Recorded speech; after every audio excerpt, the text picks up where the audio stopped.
Hello and welcome to episode number 266 Armin Show podcast. We have all the variety every day, every time.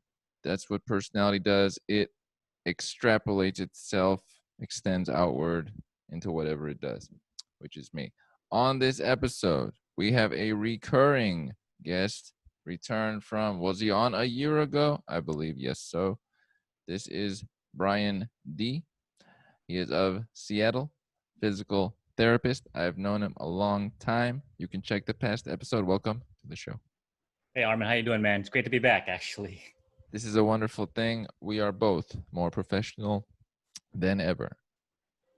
And I'm going to get straight to it because that's all I know how to do. Okay. You, Brian, have been making. No, I'm not getting straight to it. I want to do a little bit more of what people do. Brian, how are you doing at this time in 2020? I'm doing good, actually, man. I was just actually, before you actually called me, I was actually inspired to do another video of my own, actually talking about multiverse theory and the whole concept of the butterfly effect, actually. And I was just outside of my apartment, just doing a quick 10-minute video, just because I was inspired. I'm like, I have to get this message out before I forget it, you know? Inspiration. That's all we can go off of. When we're inspired, we go. If we don't have it, forget it. If we follow it, our life keeps getting more and more full. Mm-hmm. Now, for anybody who might, what is the butterfly effect? The simple concept of the butterfly effect is basically if a butterfly flaps its wings, yes, and somehow that's going to create an effect where it might cause rain in, let's say, Chile or Buenos Aires or something. This is not necessarily scientific fact, but it's more of a theory, right? Or a concept where if a certain event happens, would your life change because of that specific event?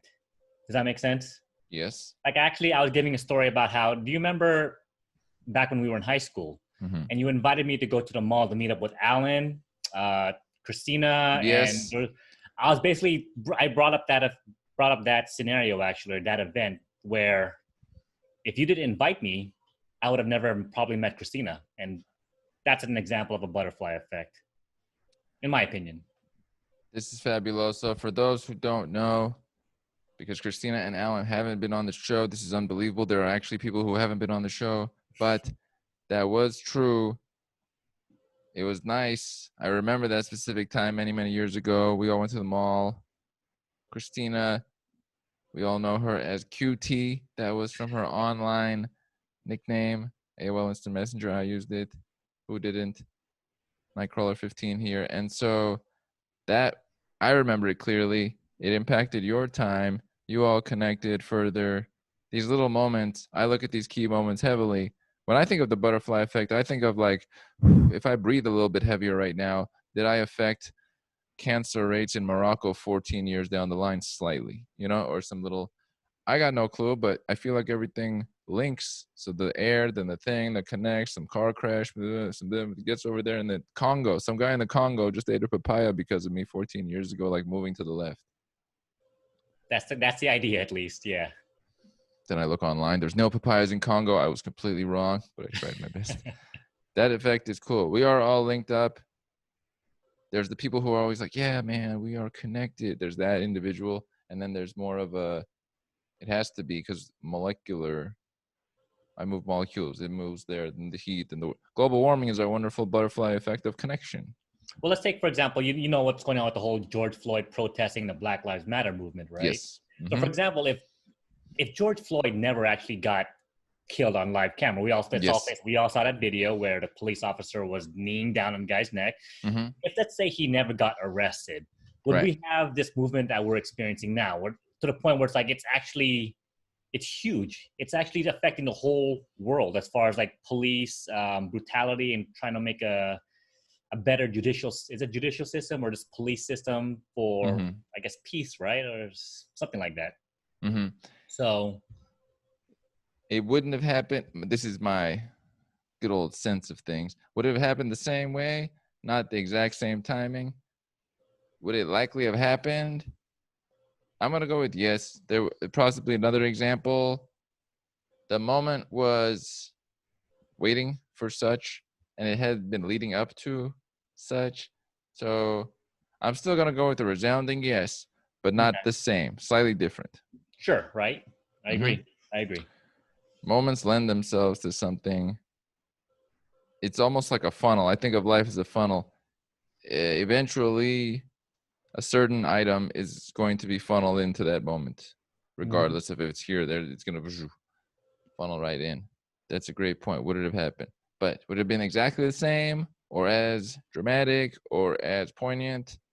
I don't know. The timing is key. The timing is really, we don't know.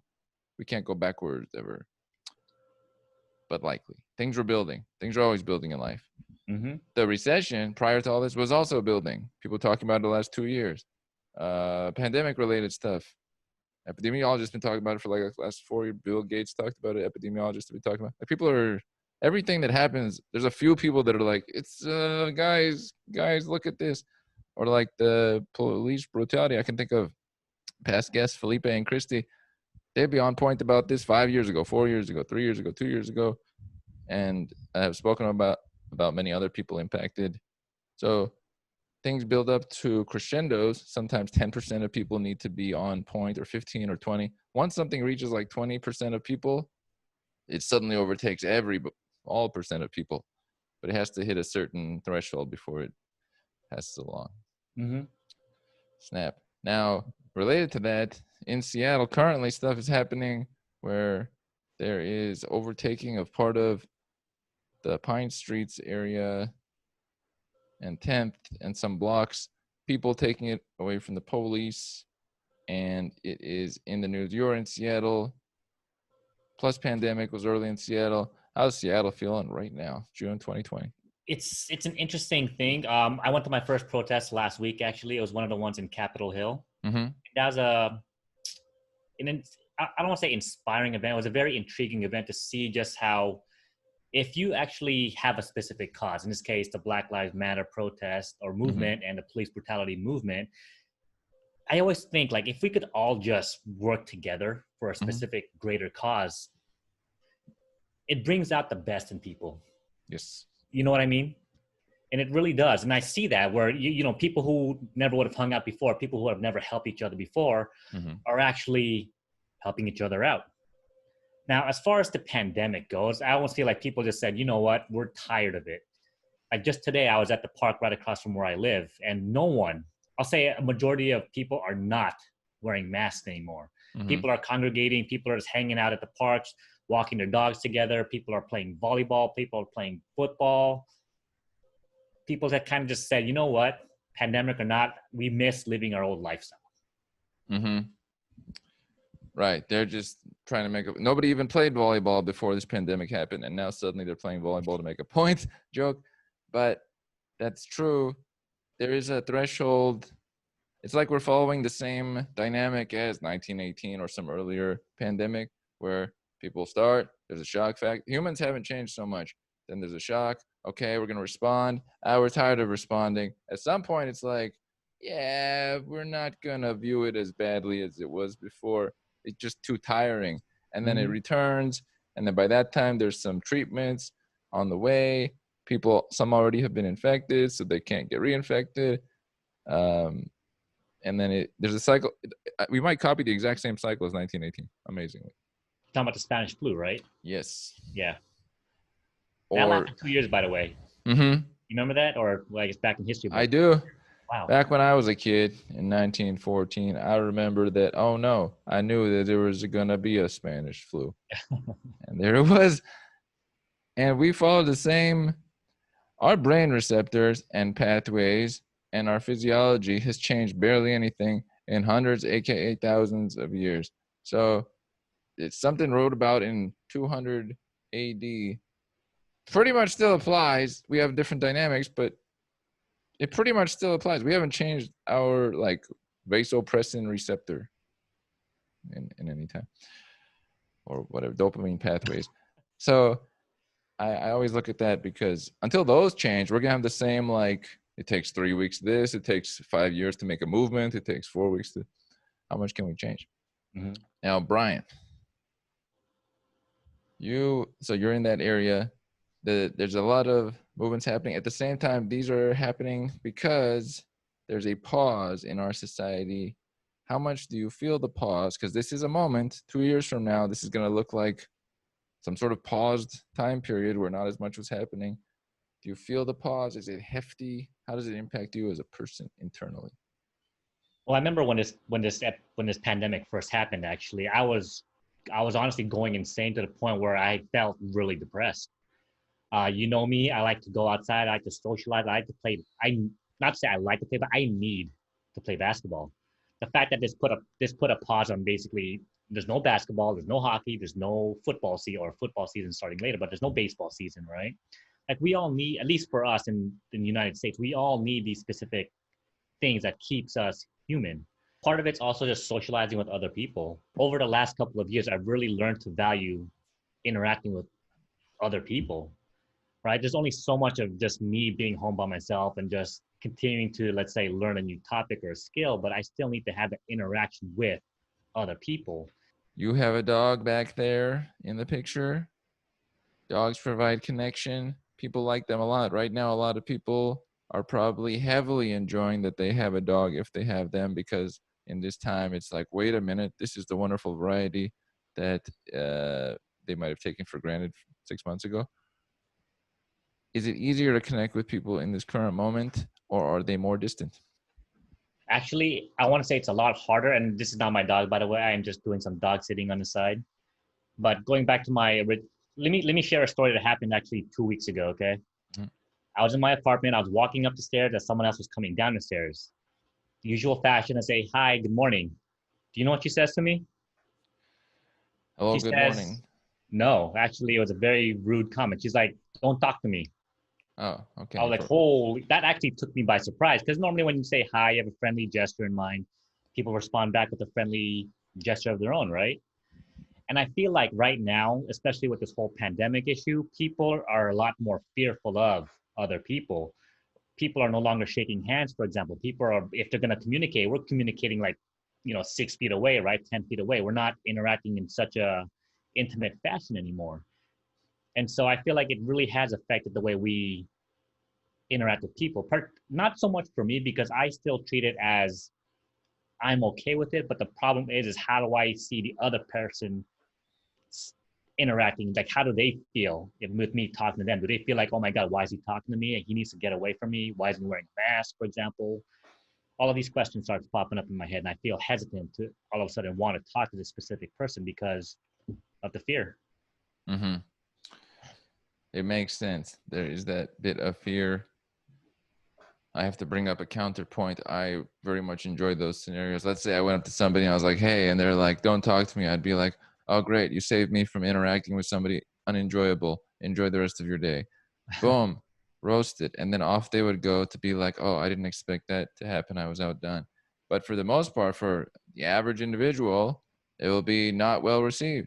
And that's not what you want to hear. You want to, hey, hi there, neighbor. Hello there. We want this kind of connection that is congenial or warm natured. Mm-hmm. So maybe now is not the easiest time, especially some of the individuals. If you're wearing a mask and they're wearing a mask, you're missing like half of facial expression. So it's like, yeah, let's go. Pretty good. Yeah. There's not much room for that. The masks are definitely limiting as far as exercise and people connection. Now, on to something that is a bigger picture category. I like to look at creativity. Mm-hmm. You have been putting out content in regards to what you have been doing, such as the butterfly effect and other content. What or has this illuminated anything about you? And part of the theme I wanted to bring up is finding your own voice or where you bring value to others. We as people try to figure this out most of our existence, or how can this be improved, or where do I fit in for other people? What are some things you have figured out about yourself along the path of making videos about your days? Have That's a you good looked into question. that? Yes. I'm trying to think of a well thought out answer. It doesn't, no, And it shouldn't be well thought out. Frankly, I want to point that out. It should not be well thought out. Well thought out usually means it has like a good sound, but it doesn't have the actual details. We as people are not well thought out. We just progress through days. you're talking about authenticity. Okay. So, Yes. so going back to the reason why I started doing this is because I wanted to have a voice.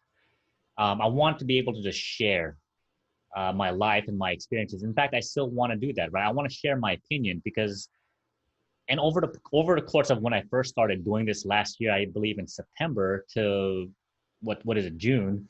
Hmm. I The hardest thing for me starting out doing this type of, you want to call it a project, is trying to find a specific voice that comes natural to me. And one of the hardest things was trying to find that voice because the first few videos I tried to emulate the popular YouTubers, for example, who are like, "Hey guys, what's up? One, before you hit that, you make sure you hit that like, subscribe button." That's not me. I like to just I like to talk from the heart, and my main focus now is realizing that I like to tell stories, right? And that's one thing that people do like to listen to is people like to hear other people's stories because of what happens is it makes it relatable, Hmm. and that allows us some sort of connection that allows you to connect with another human being is through stories. And I'm still trying to fine tune it and to become a better storyteller over time. Stories. When you have a story, somebody else can be like, "Oh, I could have been there, and I've seen what that's like, and I've been to that place, or that's a tough thing." And you're Mm-hmm. expressing. There's a way to connect there versus impressing. You're like trying to show something, but you're only separating yourself from the other person. Stories are a nice way to do that. Like you just said, we went to the mall one time, and that started off your connection with somebody. I can remember that time, the details, the people we knew at that time. It takes you back to a certain moment. It's easy to link to. Kobe Bryant talked a lot about storytelling Yeah. before he departed, and it was very important to him these last few years. Our we're writing the chapters of our book, moment by moment, in a way. What are they saying? Is the question we all wonder. What are they saying? Would you say that your chapters are are they difficult? Are they confusing? Are they whimsical? Are they exciting? Are they what are your chapters like currently? What are some adjectives you would describe your current chapters as? I don't understand the question. Chapters in Yes, what sense? Sorry. like of your current moment of making videos. So for example, if I was going to describe my current chapter, Okay. I would describe it as more consistent than usual. So consistent. I would describe it as less uh, innovative than usual Mm-hmm. compared to my regular. And as a third one, I would say, oh, way less social currently. So it would be, asocial if that's a word compared to normal. What are some ways you would describe your current moment slash chapter as compared with your past self? I would say heartwarming. Heartwarming. I'm trying to create a positive influence for people to realize, like, for example, one of my biggest things is like, I was a shy guy. You knew me growing up since like middle school, and I've been a shy, introverted guy. And I kind of want to detail and show people, like, hey, if you not follow these specific things, but if I want to give insight through my storytelling, if that makes any sense. Like, I want to give an example of the time I was doing this and how I overcame those obstacles, for example. I want to kind of inspire people, like, hey, if he can do it, then why can't I do it as well? In my opinion, I am just an average, normal person. So Here's what I have to include jump in there like a regular YouTuber. Guys, click like and subscribe, and we'll send you his new upcoming book, 5 Ways to No Longer Be Shy from a Regular Person. Okay. Click like and subscribe. Click the bell, click notified, subscribe, click buy our merch. actually, Good. do you mind if I add one thing?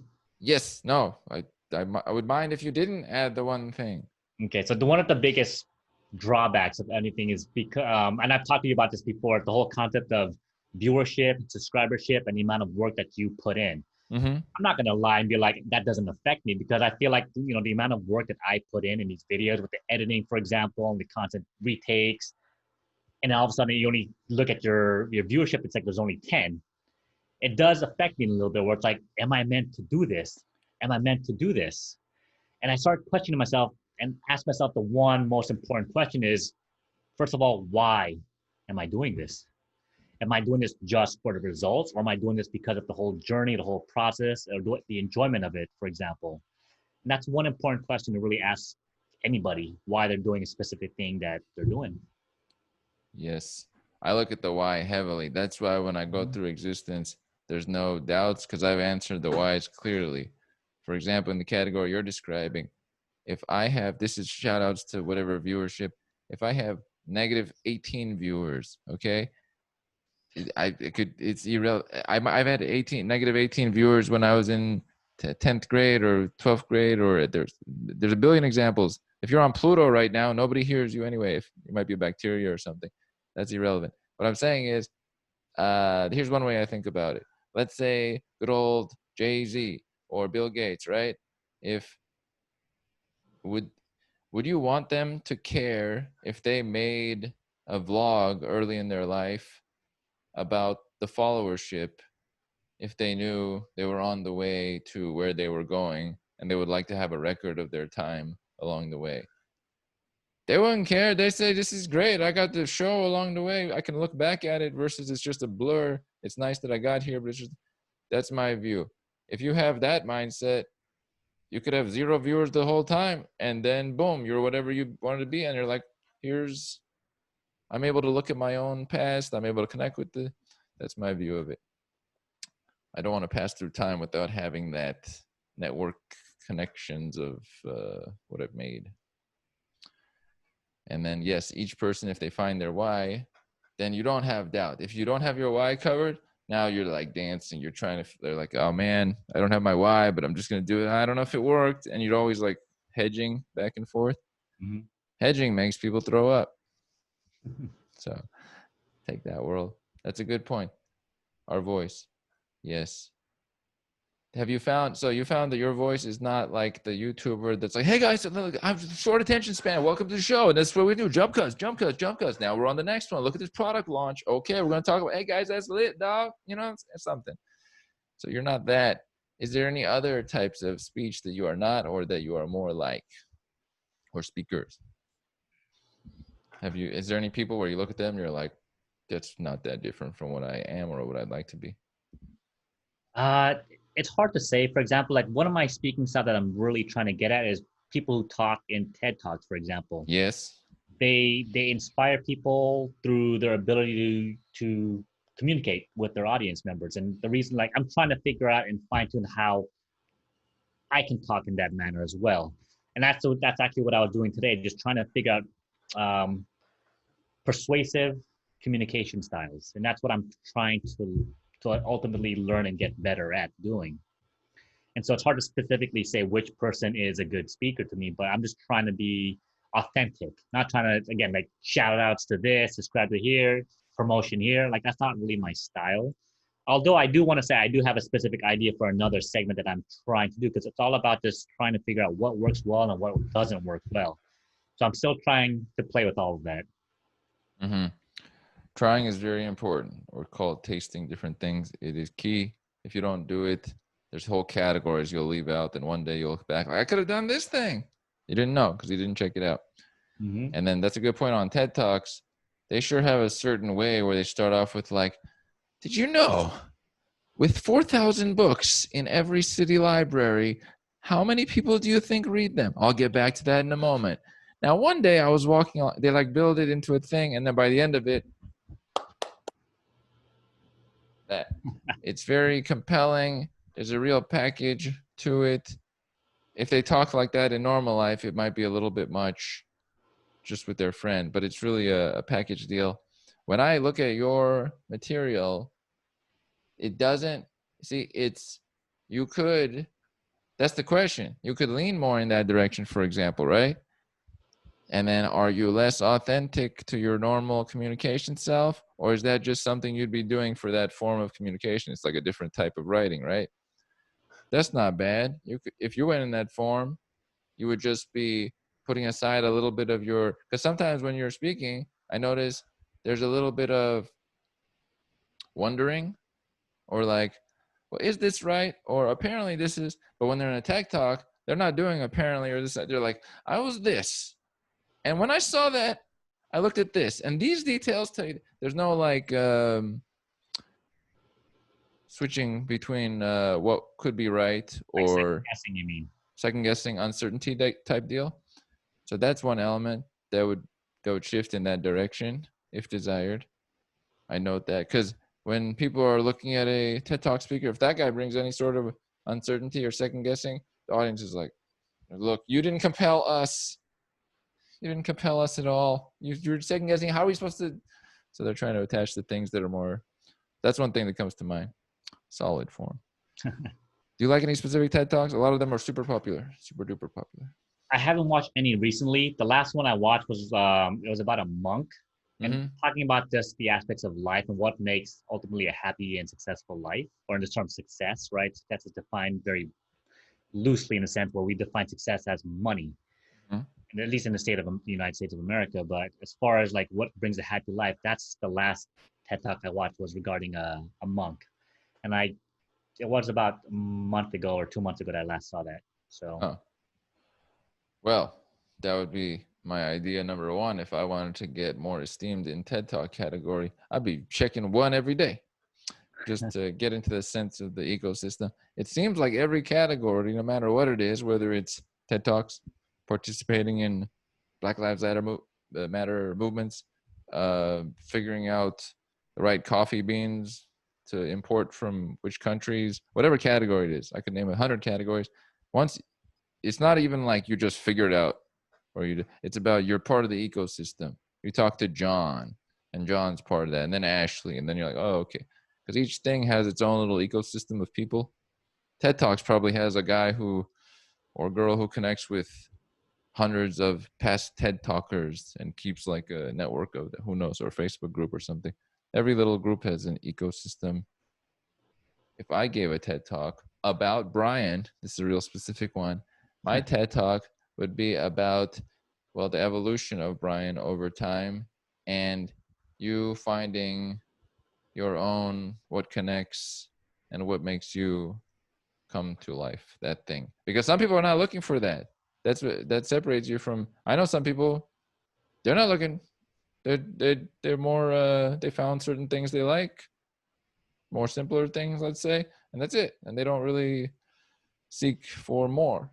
So would I rather, it's just a different form. That's not, to me, that's not as exciting because they've kind of settled into a certain thing and they said, that's it. And then the person who's still trying stuff, to me, is quite interesting. well, it gives them a sense of meaning actually, because I know, for example, I feel like my mom is like that, right? My mom is living a life that's automatic, where she goes to work, comes home, takes care of the kids, watches TV, goes to sleep, goes to work, comes home, takes care of the kids. Every day, it's the same thing. And at some point, I think we all live that life. I especially lived that life 2, 3 years ago, and that's where I was just miserable, and I didn't know how to get out of that step. I felt like I was stuck in life. And so, going back to your original question about why I'm kind of doing this, because it allows me to be, allows some creative outlet for myself, and it somewhat gave me some purpose and meaning in my life. If that makes any sense. I would say, just made me think of, if let's say I was hosting a seminar and you came in and you described it that way, I'd be one of those people who'd be like, I'm here to wake you up. Okay, wake up. Get out of it. And it would be like, you'd be like, oh my gosh, I am freed, or free. I'm towards being freed in a way. You don't want to be in some sort of entrapment. That's not what being human should feel like, right? You want it to be on your terms. You're trying things. You figure it out. Your next step. You're not in reaction to everything all the time. That's not motivating. If you're mourning, like the first thing you do is check your phone, and that affects your whole day. That's not cool. But a lot of people are doing that. I've checked my phone. Long live phones. I have gigabit internet. I'm checking everything at all times. Okay. What can I say? Now, Brian, I've never not done that. I haven't not done this recently. What's a question you have for myself? Could be about me or it could be about you. Actually, I do want to ask you a question. So this is something you've never actually answered. So I'm putting you on the spot. I'm never on the spot. Watch me so quickly answer this. It's ridiculous. Everybody, listeners, I just want to point out, you can't put me on this. I was born on the spot. So how could you put me on the same place I was born? All right. And now you would think I'm stalling so I could think about the answer to Brian's question, but he hasn't asked me the question yet. So this would be a terrible form of stalling. So what is your wife I at? give up, man. I tried my Ah, best. No, I'm kidding. Go ahead. so yeah. So why are you doing this? What do you ultimately want to get out of doing these interviews and these podcasts? What is your goal? So, one, I get to talk to esteemed individuals. I get to indirectly call individuals esteemed and compliment them as well. Number one, I just called you esteemed. Number two, it brings variety to my existence, which is key. I like to this and over there, and this person from this country, and this person of this set of knowledge and experiences. That's very important for me because, in a way, it's like traveling without the traveling. Though traveling could also supplement this in a way. So that's key to me. If I was like enclosed into my local community and that was it, that's not what I was born for. That's not what I was born for. And then another one is what I described earlier, seeing as I see a nice place in the future, and I would think my future self would very much like to have a record and discussions and a network of connections along the way. The same way right now, I'm glad I have pictures and videos from like the last decade, all kinds of stuff. Because I don't have that from the 90s. And I did a lot of stuff when I was little in the 90s. I barely have a little few pictures here and there. It's not like I did that few things for a decade. But now that I have more of a record, that's very key for me. How important is that to you to have a record? And does my answer make you think of anything else? I actually do want to ask a secondary question to that. Oh, I love I mean, those. asking so one more. Auxiliary all day. Voting for Brian. If he runs for whatever it is, doctor physical therapy, voting for that. Just local something, vote for that. Person who I'm interrupting during his question, I vote for that.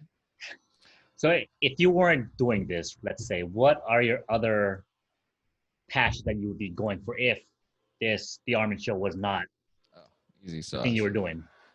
One, rapper. Okay. I've been rapping for how long? At times. That's a good one. I enjoy that. Musical stuff, I tend to like certain things with beats and instrumentals. Then there is the whole fields of science and brain and technology, things in that category. Who knows? Analytics. I'm just saying that because Nelson, my friend, who has been on the previous iteration of the podcast, is going into an analytics program in the near future. But something with data science or one of those buzzwords, AI something, but not the coding part. That very early on, I was not interested in coding when I was like 15. I liked it, but then I realized it's not creative ish. I mean, you end up, it's more like a language than it is like creation. You're rewriting what you need for the company or whatever to do in code form. So it's not like you're putting your stamp on it. I don't like things where my stamp is not able to be put on it. That's basically how most of the things that I enjoy. It's something where like, oh, okay, Armin did that versus anybody could have filled out that payroll statement, for example. I can't identify with that. It doesn't set me apart in some form. These are key things. A few key metrics have been brought up there. How important is it for you, Brian, to put your stamp on things versus are you okay with, let's say you did something.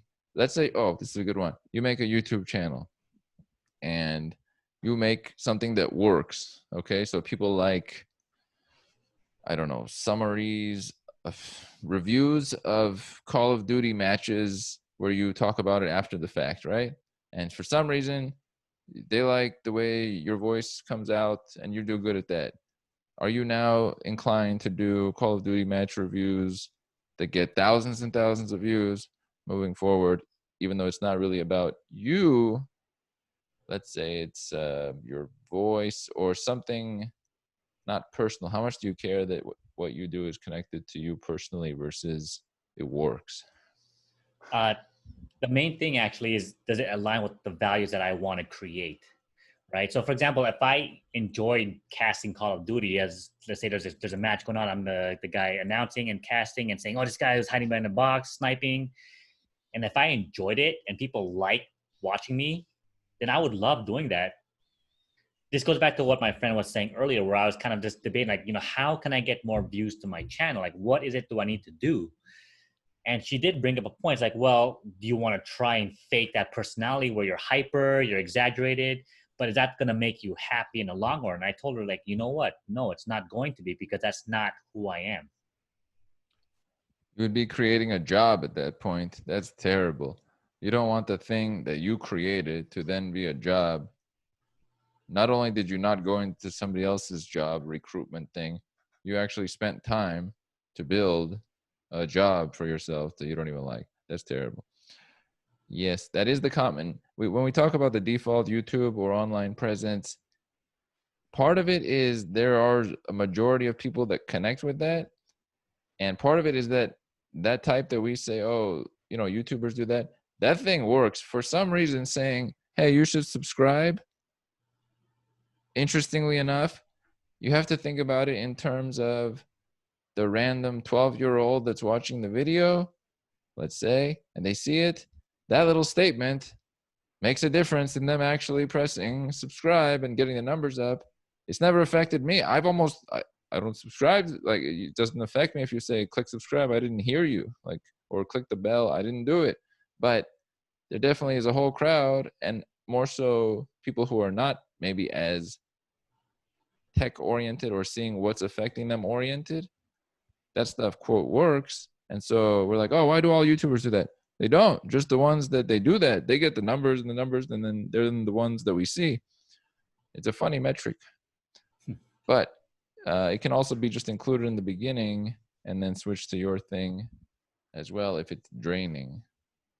You don't want to be drained, though. That's one thing I know in life.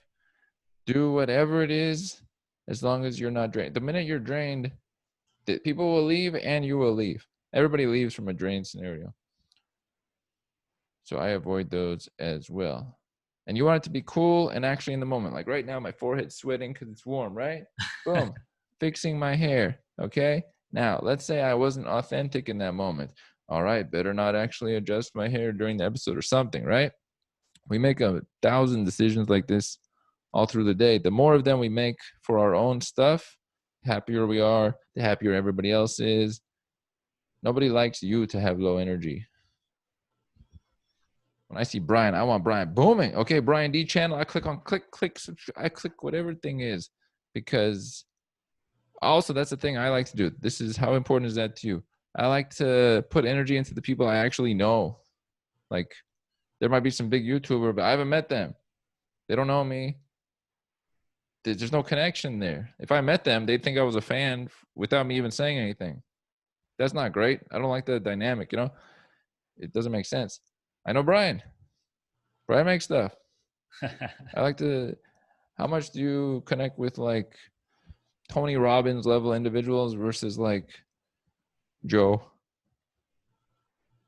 Was that a question? Yes. I do questions where it doesn't always sound like a question. It's hard to say that I can relate to Tony Robbins because he is super high energy, and it's not hard to see why he is like the #1 motivational speaker of all time. It's because of that energy. People feed off of that energy. And I feel like when Tony Robbins does say, you know, what are you waiting for? Why don't you just get out there and do it? He does it in such a way where you feel like, shit, like I can do this because this guy who's yelling at me at 200, level, decibel level, it makes you feel like, you know what, you can do it, because no one's really had that moment in their life where someone's yelling at them to say that they can do something. It's always the other way where like, you can't do it, you're a failure, you're never going to succeed in life. But he does it in such a way where it's the opposite effect. Well, yes, it does make sense. I'm about to be a combination of both of those. Hey, Brian, you're a failure. You're never going to make it. You're never going to succeed in life. Why don't you wake up and do it? Go for it. You can do it. I am both sides of whatever you just described. I could actually, he's a wonderful individual, completely outdo whoever. I keep it low key because it's not as relatable. But frankly, I will turn into that right now based on what you just said. I'm going to just, it's a great mirroring concept. Brian, why don't you do more and go more towards what you want to be sooner than later? You tell me. We're all wondering over here at the show, all of us, the team. So what is it? What's keeping you? Go ahead. What's keeping you? The only thing that's keeping me right now is time. Really? Time's keeping you? Yes, and experience actually. So let me bring this up. I actually thought about it the other day. Let's say I were to make it big right away. I hit this one viral video where all of a sudden I went from 30 subscribers to like 10,000 in a matter of 2 weeks. All of a sudden, I am so pressured to create constantly good quality every single time. And what ends up happening if I don't sustain that following, that subscribership or that viewership, how is that going to affect, we'll just say it, my ego, right? I think a lot of the reasons that things take time is because we need to build experience over time. And at some point, once we do hit that stardom, that fame, we'll be better prepared for that. Okay, a few things came to mind while you're saying that. One, yes, the buildup is very key. If you hand $3 million to Jay-Z today, he's cool. He knows what to do with it. It's not a big deal. He manages it. If you give $3 million to the guy who hadn't built things up over their life, it's going to look comical what they do with the $3 million. Mm-hmm. It'll be like, okay, like, darn, we tried our best out here. But they didn't have there's things along the way that you figure out, oh, this, and there's a jealous person that shows up like this. I have to get a lawyer for this. My taxes like this, but this. If you just get it, well, now you've skipped too much. You're screwed. Same thing with what you just described. Even though that doesn't really happen on YouTube now, let's say on TikTok, or I know somebody actually on YouTube from before, they went up to a lot of subscribers. They just hit it big on some, we'll call it more straightforward kind of videos that are more easily digested. And then at some point they stopped. And then that's their thing. And it kind of slightly dwindles down over time. They don't really make videos anymore. And it kind of is what you just described. It's not good after that. It's weird because the viewers have disappeared. The subscribers are still there. It's like something you can't really bring it back. Its moment died out. You don't want that. That thing is like, it's like dead, but it looks alive, kind of. That's even worse than this is nice. This is untouchable as long as you're calm with it. So you don't really want that jump. I've never seen a time in life when any sort of jump in relationships or business or your content is good. Unless you really were pushing for it and ready for it and you made that jump occur. But if it happens somewhat variety-wise, it's not usually good for you in the long term. Mm-hmm. Gets you thrown off a little bit. So then we go back to what's holding you back? Time? Really, Brian? Time is holding you back? I said recently in an episode that, I don't know if I said in an episode or in a post, when you're doing the right things for yourself and you've done well for your specific self, time is your friend and things keep building. Now, if you haven't done your baseline things for yourself and you're not fully satisfied with your own self, well, time is your enemy, and a year down, it's gonna expire. So the fact that you're saying time's holding you back might be you're not taking care of your baseline stuff. So I meant to say experience. Somehow time equated to experience. I meant to say I didn't have enough experience yet. So that's why I still want to build up to it and get better. I'll tell you this, for most of the times when I've heard about somebody thinking they didn't have experience, or like some 12-year-old boy was like, 25-year-old boy looking back on when they were 12, like, gosh, if I had known that these people liked me, I would have tried or something. Or it's not so much the believing in yourself is most often way more relevant than the level of, like, for example, if I look at your material, your video quality and all the details in the clips, fabulous. So I don't know what experience you're talking about here. I can't even see it. Okay. And the only thing I could think of is like not as much connections with other content creators, but are you reaching out on that front? Does that even matter to you? Well, I guess you could say I don't even know what that means. I guess I'm supposed to message them and say, hey, watch my videos. No. Let's say what would I do? I would say, hello, whoever. And we all have different people that we would contact in the first place. Like some of my guests, for example, right? That's specifically people that I felt like contacting. If I told somebody else to run my show for a while, they wouldn't contact the same people. They'd have a different crew that they mesh with, right? So then I would say to think of specifically some topic you're talking about, or people around you already know, or search a category on YouTube or where else that has a small following of like somebody else with 42 subscribers, you know? Mm. That's neat. And then they're like, well, I have 42. And so you something with them. You do a collab or some sort of, all these YouTube things could be we're going to give away a poster. I have no clue. But these kinds of things brighten many people's spirits sometimes. And what's holding you back from reaching out to other people? Do you not like other people? Is that the thing we're finding out from Brian? He is anti other creators, pro self creation. You know, I just never really thought about it actually, because I do watch some other people to try and relate to their videos. Like, okay, why is it working for them, or what's working for them that I could use in my video. I guess going back to what you were saying is like I don't know what to do. Like, I say, hey, I like this stuff. Want to check out my video? Like, I don't know No. the marketing aspect of it. So don't think marketing. Think you're that person. What would annoy that person if you said, also, by the way, annoying people is okay. It's better than nothing. Way better than nothing.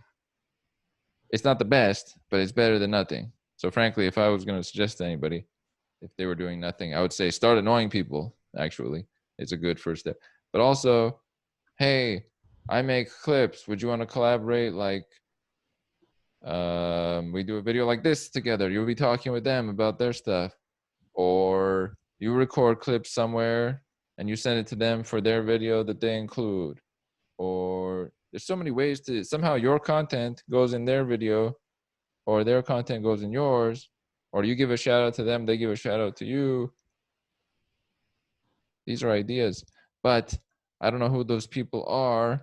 For my own examples, let's say when I reach out, I usually do a discussion with someone, which is not exactly what your current channel is like. So I don't know if that's the specific way, but discussion and share some stuff about their content, let's say their book, things like that, so that it's like you're building an ecosystem and you can see yourself on their stuff. That's one of the cool features, getting on their stuff too. Do any categories come to mind that would be specific for that for you? I'll be honest, I don't really watch a lot of YouTube channel stuff. No, but not even watching them. Like, what's the stuff that you have posted about that you most liked to post about? Was it a forest hike? Was it a lot of it's random, dude. Like, I'll be watching a random Tony Hawk video. I'll be like, hey, this is really cool that what you're doing there. I'll be watching, let's say, a video on how to do color grading, for example. I'll just make hit the like button, like, hey, this is really great work that sharing, stuff boom. like that. The But idea, I've never sorry, go ahead. I got the idea. This is a good one. You do so many variety things, right? So let's say color grading. Yes? Yeah. If I did that many variety things, which is wonderful, I would search color grading on YouTube, put it by like the past month or past 2 weeks of uploads, see what comes up. And if there's anything interesting that relates to what I was talking about, message the creator with their online message thing or comment on their video. Obviously, it's a lot of effort. It's not a lot of effort, but it's effort. But it's nice to get into the ecosystem. And back to my Tony Robbins thing. Why don't you do it? Why don't you just do it and come back after you've done it? We're going to walk on coals in the back over here, the burning. And thank you for coming to my workshop.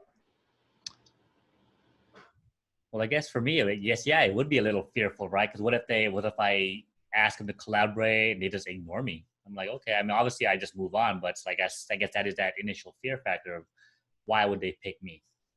Oh, I got an easy answer to that one. It's almost, I don't want to say entertaining, but the fear is you should hope they don't pick you. Let people not believe in you. If you believe in yourself a lot, you find it entertaining when other people don't believe in you. Like, oh, you don't get it? Okay, watch out. Check back in 10 years. That depends on your self-belief. If you have high belief of yourself, they'd be clueless not to work with you. Mm-hmm. Right? Mm-hmm. Where's that self-belief, Brian? Where is it? I'm looking for it. It's right here. It's right there. Okay. Somewhere here. It's right there. I see it. It's in the screen. This is actually a good message for the listeners. When you believe in yourself heavily, other people will look clueless to not work with you. If you don't believe in yourself, then you should have these doubts of like, well, what if they don't? They shouldn't. You don't even believe in yourself. What is you? They would then be putting more belief in you than you put in yourself. That's weird. Now the dynamics all messed up. Yeah. People don't want to mess up dynamics. They want unspoiled, healthy dynamics. People try to maintain those, and they're actually being nice to you even when they're not nice to you. So if you got shut down, let's say you messaged, I don't know, 5 people, and then you commented on 5 posts, and after all that, 1 person responded. There you go. There's a collaboration happening. Yeah, I guess you know what? I've never done it before, so I'll have to do some research on how to do that, or more effectively, I guess, what is it? No. Boo to all this research. You go on some video about color gradients and you leave a comment. Hey, this is this. I did a video about this, with this, and you should watch some of their stuff. Or this is how they actually recommend it. You could be more smooth. You could go and comment on a video and then check another one and comment on that. Have a little bit of back and forth. This actually involves effort. And then, oh, by the way, yes, I make this thing. It was similar to your, get into an actual communication. This is obviously more effort, but there's some real value to actually, now you'd have Mike. Mike is your new YouTube colleague from scratch. He was just sitting there with 52 subscribers, right? This is a nice feature, only if interested. But there is something nice to that because there's a complete difference between being in the ecosystem versus just doing it on your own accord. This seems like it can work, but this is a real stretch on the internet. It's not even close.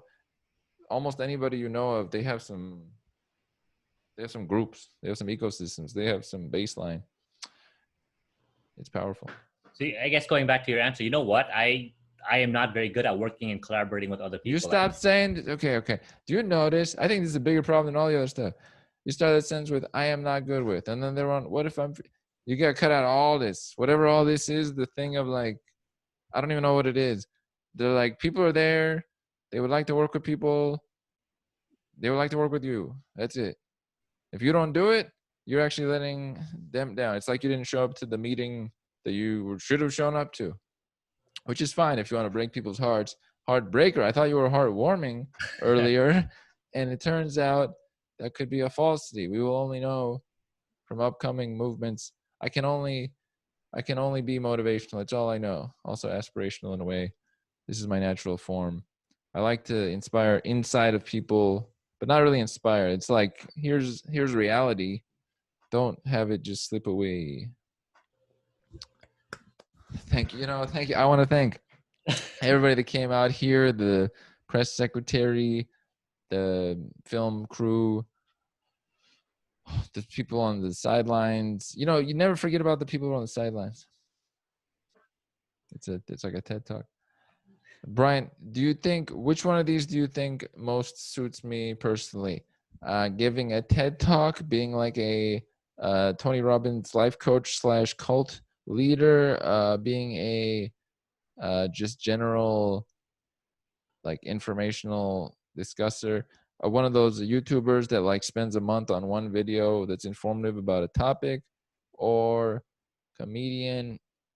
There's many different categories. Which one of those jumps to you as most fitting? I would say the Tony Robbins guy, man. You have the energy. What can I say? You have the cult following, but you definitely have the energy. What can I say? You know what I'm saying? Yeah, I got that. Bring it like that. That's true. That's a valid point. I do have that oomph.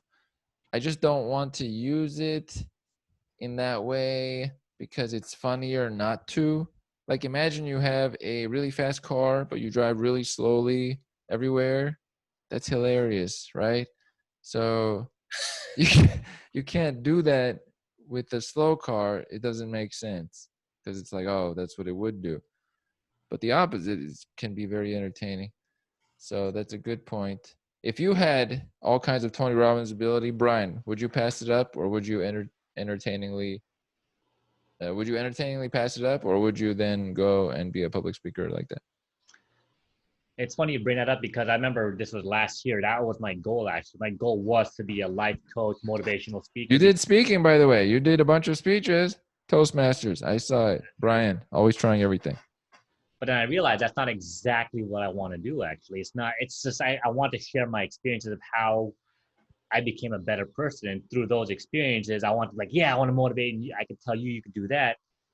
But deep down, that wasn't exactly what I wanted to do. Mm-hmm. So no, I would not be a Tony Robbins. I thought I did, but no, I don't want to do that. Makes sense.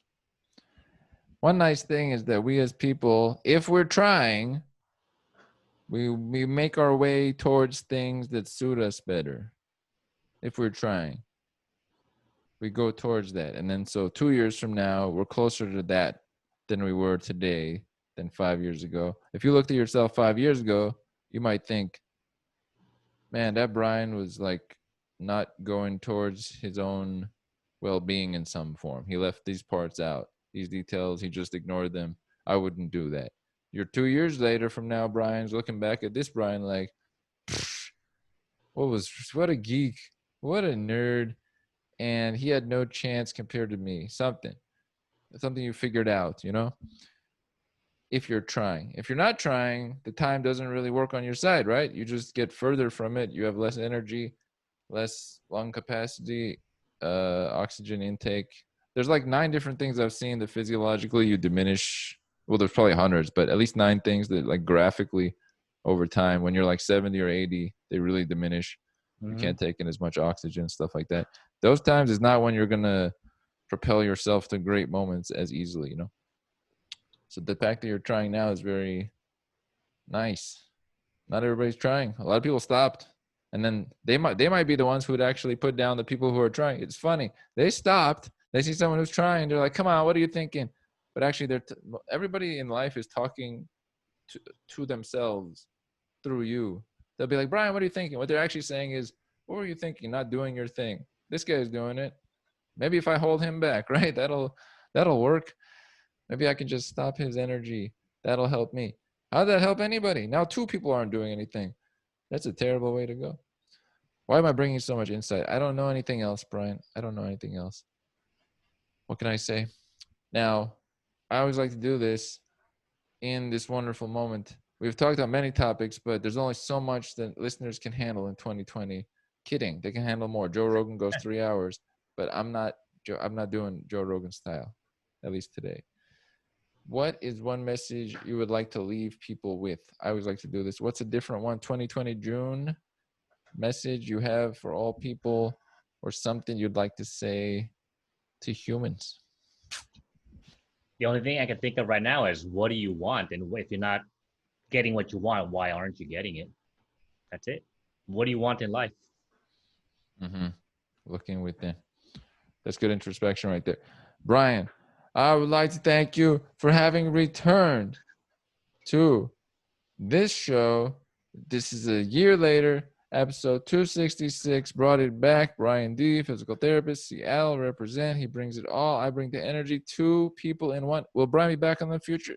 Why not? Okay, America the great, countries, all the world the great, Earth. Glad to have you on the show. Thanks a lot, Armin. Good luck in the future, yeah? And I'll see you when I see you, man. Sounds good. And we are out.